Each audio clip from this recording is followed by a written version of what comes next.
Right అండి. Yes సింగిరిబాబు గారు, yes మీరేం చెప్తారు ఈ క్రెడిట్ వార్కి సంబంధించి? ముందుగా మీకు నా తోటి ప్యానలిస్ట్ సాయంత్రం సార్. ఇది యాక్చువల్గా ప్రధానమంత్రి ఆవాస్ యోజన గ్రామీణ మార్పణ కింద యాక్చువల్ ఇల్లులు కట్టడం అనేది జరుగుతుంది. ఏదైతే జగన్మోహన్ రెడ్డి గారు హయాంలో 30 లక్షల ఇల్లు వరకు సెంట్రల్ గవర్నమెంట్ నుంచి మనకు అప్రూవల్ ఉంది, అంటే 30 లక్షల ఇల్లు వరకు కట్టే అవకాశం ఉంది. దాంట్లో మేము ఇల్లు కాదు ఊర్లు కడతానని జగన్మోహన్ రెడ్డి గారు చెప్పారు. అంటే ఓకే, రాజధాని కూడా 1 కాదు 3 కడతాను కట్టేసారులేండి. అలాగే ఇది కూడా ఏంటంటే ఆయన నేను ఖచ్చితంగా ఊర్లు కడతాము, కాలనీలు కట్టేస్తాము, అవన్నీ చూసి మీ ఇదైపోతుంది చెప్పారు. కానీ దాంట్లో మళ్ళీ 21,76,000 ఇల్లు కడతానన్నారు.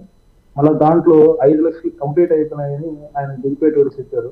దాని మీద ఇప్పుడు ఎంక్వైరీ చేస్తేనే ఒక్కొక్క జిల్లాలో 300 మందికి ఏఈలకి నోటీస్ ఇస్తున్నారు. వాటికి సంబంధించి ఏదైతే సంస్థలు కట్టాయో ఆ కట్టినటువంటి, అంటే దీంట్లో యాక్చువల్ గా ఆయన జగనన్న ఇల్లు అని పథకం పెట్టాడు కదా సార్. కానీ జరిగింది ఏంటంటే జగనన్న పేట మేడల పథకం అని ఒకటి పెట్టారు. అంటే ఏంటంటే ఈవెన్ నెల్లూరులో మనం చూసాం ఒక వీడియో, గాలికి పడిపోతున్నాయి.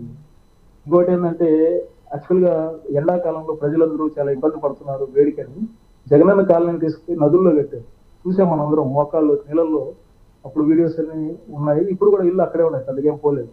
ఇలా జగనన్న వెయిట్ లాస్ ఇల్లులని కొత్త పథకం, ఆయన టెక్నాలజీతో కొత్త పథకం తీసుకొచ్చారు. అదే ఇలాంటివి గాలికి పడిపోయి ఇల్లు అంటే వెయిట్ లాస్ ఉంటుంది. ఇంకొకటి, ప్రపంచంలో ఎక్కడైనా ఇల్లు కట్టుకునేటప్పుడు కనీసం ఒక 5 అడుగులు పిల్లర్లు వేస్తారు. అసలు జగనన్న కాలనీలో ఒక్క పిల్లర్, ఇప్పుడేమి ఇల్లు ఎగిరిపోలేదు కదా, అన్ని ఎగిరిపోలేదు కొన్ని ఉన్నాయి కదా, వాటికి పిల్లర్లు ఉన్నాయని చూడండి. ఇలా జగనన్న కాలనీలో పిల్లర్లు లేకుండా ఇల్లు కట్టిన ఘనత జగన్మోహన్ రెడ్డి గారికి దక్కుతుంది సార్. ఇవన్నీ వదిలేస్తే సరే, ఎవరైనా కూడా పాత పథకాలని పూర్తిగా ఆపేయాలని అనేది ప్రజలు ఎవరు కూడా కోరుకోరు. ఎందుకంటే దాన్ని కంటిన్యూ చేసి ప్రజలకు ఉపయోగపడే పని చేయాలనుకుంటారు. ఉదాహరణ కూడా చెప్తాను. తిరుపతిలో ఫ్లైఓవర్ ఉంది, అది చంద్రబాబు నాయుడు గారి టైంలో స్టార్ట్ చేస్తుంది. తర్వాత జగన్మోహన్ రెడ్డి గారు వచ్చిన దాన్ని ఆపేయలేదు. సరే, ఏదో కొన్ని మార్పులు చేసుకున్నారు ఆయనకు కావాల్సినట్టు.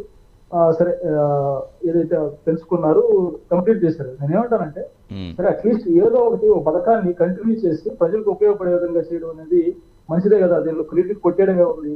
నిజంగా జగన్మోహన్ రెడ్డి గారు నేను చిన్న విషయం చెప్తాను సార్. ఇదేమి ఒక 15 అంతస్తులు 20 అంతస్తులు బిల్డింగ్లు ఏం కాదు కదా. జగన్మోహన్ రెడ్డి గారికి 5 సంవత్సరాలు టైం ఇచ్చాం. 5 సంవత్సరాల టైం ప్రజలు ఇచ్చినప్పుడు వాటిని కంప్లీట్ చేయడానికి ఎంత టైం పడుతుంది? 3 నెలలకు టైం చాలు కదా. మరి మీరు ఎందుకు కంప్లీట్ చేయలేదు? మీరు కంప్లీట్ చేయకపోతేనే కదా కంప్లీట్ చేయాల్సిన అవసరం వచ్చింది. ప్రజలకు క్రెడిట్ కొట్టేయడం ఎస్ చిన్నప్రెడ్డి గారు ఇప్పుడు వస్తాను మళ్ళీ ఒక నిమిషం. సింగిరిబాబు గారు చిన్నప్రెడ్డి గారు వాయిస్ కూడా తీసుకున్నాక దానికి సంబంధించి అడుగుదాం. చిన్నప్రెడ్డి గారు, ఇప్పుడు ఎవరి పాలనలో ప్రారంభమైన